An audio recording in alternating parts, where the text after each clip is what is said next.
specter of communalism, the intolerant society that political parties are encouraging. Okay. I think all political parties, in my opinion, today, the way they are sometimes implicitly, explicitly, by commission and omission, right,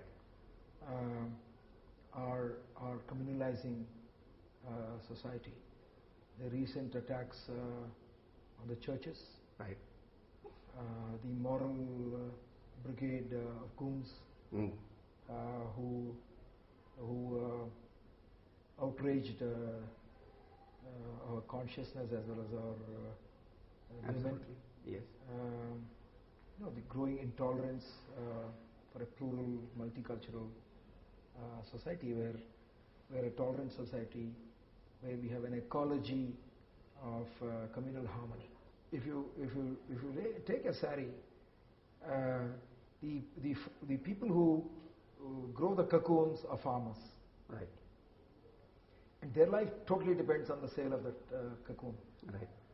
And they are largely peasants who could be Gaudas and the Harijans and the farmers and the Kurbas. The people who reel it are Muslims. Okay.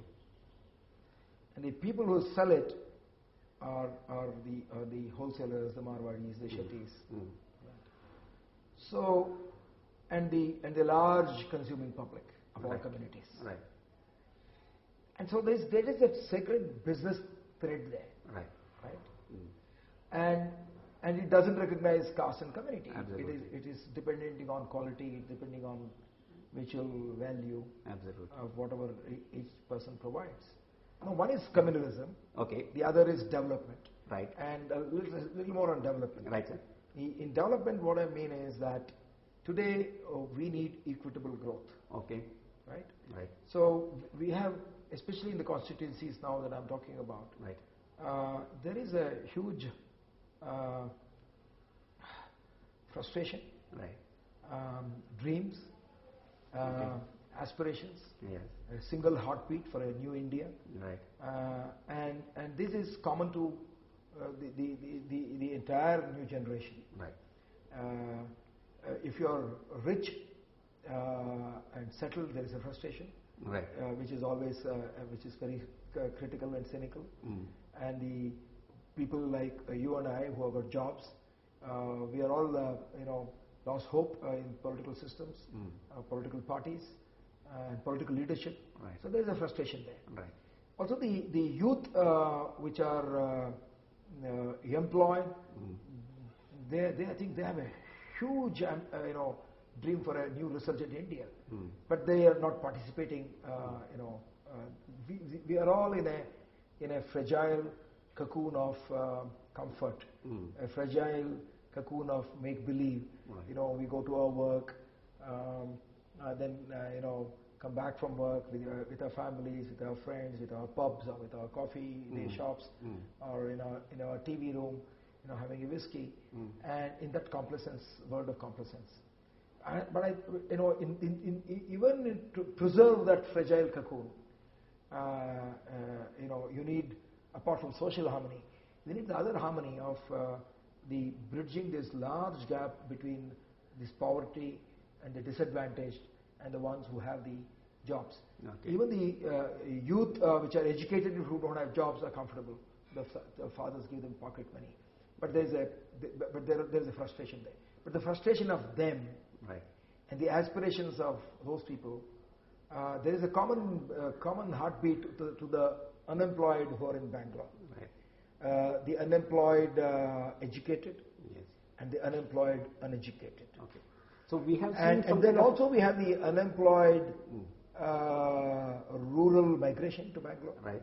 And then we have the employed rural migration to Bangalore, which you can see, for example, if I go to Pina in the suburbs, people who are coming from that Hassan Tumkur area, they settle in that area there. They won't come to the cantonment side, right, because they are demographically, culturally, they fit there, the language, the temples, the shops, the people.